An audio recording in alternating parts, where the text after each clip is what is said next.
feeding bulletin. My name is Steve Younis from supermanhomepage.com.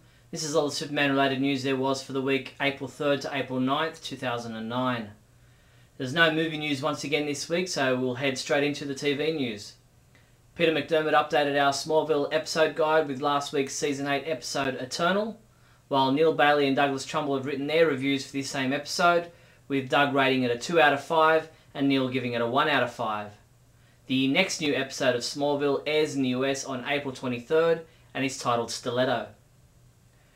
VisitorsAmongUs.com published an interview with Laura Vandervoort to mainly discuss her upcoming work in the Warner Premiere DVD Into the Blue 2 and her role in the revived TV series V. As for whether she'll ever make a return to Smallville as Kara, she said, "I have an inkling that I'll be back for an episode next year. I don't think they can keep me hanging for too long." StarPulse.com caught up with Cassidy Freeman to talk to her about her role as Tess Mercer on Smallville. In regards to the show being its own entity, she said, "It's kind of like the Bible, right? We can all interpret it the way we want to interpret it. What is the Superman Bible? Is the Bible the movie? Is it the comic? Is the Bible the mythos that is in the scriptures of Superman? So I think it's up for interpretation like anything else is." TVGuide.com's Matt Mitovich gave us another spoiler regarding the season finale of Smallville and reveals that a certain character will return in the second to last episode. He said, "Not only will we get some Justice League action in the season finale airing May 14th, but Jessica Parker Kennedy returns as Plastique for the May 7th episode titled Injustice." CW is holding a contest called Making the Cut for college students to create a non-traditional trailer for one of the network hit shows including Smallville. The winner of the contest will receive an internship at the CW television network, as well as the chance to have his or her trailer air on TV. Deadline for the contest is May 15th. Noel Neill recently participated in a radio interview with David Cummings of KFAI Radio, Minneapolis.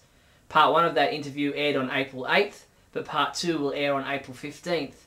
Noel discusses growing up in Minneapolis, working with Bing Crosby, Clayton Moore, George Reeves and many others. You can listen online at kfai.org. Warner Bros. Animation held a public event this week celebrating the studio's legacy of nearly 80 years of animation and to unveil Warner Bros. Animation's new cartoon billboard. Updated for the first time in 15 years, the new mural represents the studio's rich animation heritage and showcases new interpretations of DC Comics superheroes such as Batman, Superman and Wonder Woman, among others, as well as classic characters like Bugs Bunny and Tweety Bird. The DC Nation panel at last weekend's Emerald City Comic Con revealed a few interesting tidbits for Superman and Supergirl fans. Greg Rucka teased fans about his upcoming Superman World of New Krypton #4, saying that the book would include some guests with glowing green rings. He then quickly moved on to Action Comics and talked about all the trouble the character Ursa is causing in that book. You can read the complete report at comicbookresources.com, which also includes a sneak peek at Action Comics 876. Superman comics we reviewed this week included Superman Batman #57, which was reviewed by Michael Bailey, who said, "This is the kind of thing I want out of the comics I read," and he rated it a 3 out of 5. And Trinity #44 was reviewed by Jeffrey, Barry and Neal, with Jeffrey and Neal giving it the customary 1 out of 5, while Barry was a little kinder, giving it a 2 out of 5. Superman comics shipping this week from April 8th include Solomon Grundy #2 features Bizarro, Supergirl Cosmic Adventures in the 8th Grade #5, Superman World of New Krypton #2, which also comes in a variant edition, Trinity #45, Identity Crisis #1 Special Edition, and Justice League Unlimited Heroes trade paperback. In other news, the Superman homepage interviewed international best-selling author Kevin J. Anderson about his new novel Enemies and Allies, in which he tackles the tale of the first meeting of Batman and Superman. Anderson follows up 2008's bestseller The Last Days of Krypton with an action-packed novel set in the 1950s during the height of the Cold War and the flying saucer craze. Check out the interview at supermanhomepage.com. Beverly Washburn, known to many as television's first child star, will make her way to Metropolis, Illinois to be a special guest at the 2009 Superman celebration in June. As a child, Washburn appeared in the 1951 theatrical movie Superman and the Mole Men, which was subsequently edited into 2 half-hour segments for the TV series. For more information about the Superman celebration, visit metropolistourism.com. The world-famous Hollywood Wax Museum is offering hand-sculpted wax figures and original costumes for auction. Over 200 figures, including a Christopher Reeve from Superman figure, will be sold by Profiles in History on Friday, May 1st. Visit liveauctioneers.com for more details.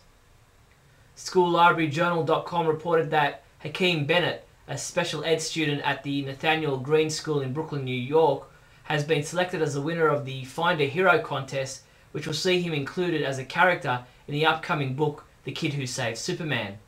The DC Superheroes series, which pair new stories by Stone Arch Books authors with original art by DC Comics illustrators, debuted in January with 12 titles. The series will include a total of 48 titles published over a 2-year span. The Joanne Artment Gallery in Laguna Beach, California is currently displaying works of art which look at prototypical superheroes such as Superman of the 1930s comic book fame and bring the saga of the American superhero into the 21st century. You can view Superheroes, a group exhibition, at the Joanne Artment Gallery until April 30th. Collectibles Today announced the availability of the first installment of the new Superman Express Train collection.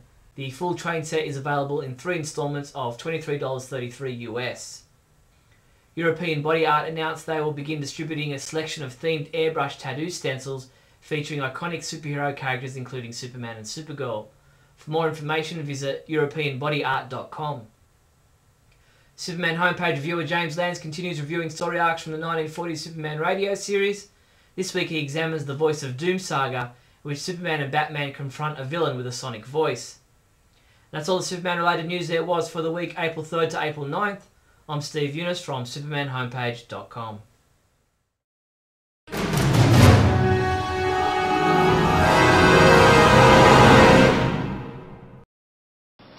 Hello, and welcome to Bailey Planet. I'm very, very angry and indignant. Why? Because Bailey Planet is supposed to be angry and indignant. So I sat here and thought, what can I be angry and indignant about? And you know what I'm mad about? I'm mad that I have nothing to be angry or indignant about. Superman comics have been pretty good lately. I suppose I could rant about Smallville, but I've done that to death. I could rant about the movie, but there's no movie. I could rant about the death that's coming up in Smallville, or the 2 anyway, but I don't know what they are. I'm liking World of New Krypton. I'm liking Superman. I'm liking Action Comics. I could talk about Battle for the Cowl, which I'm finding sucks, but really that has nothing to do with Superman.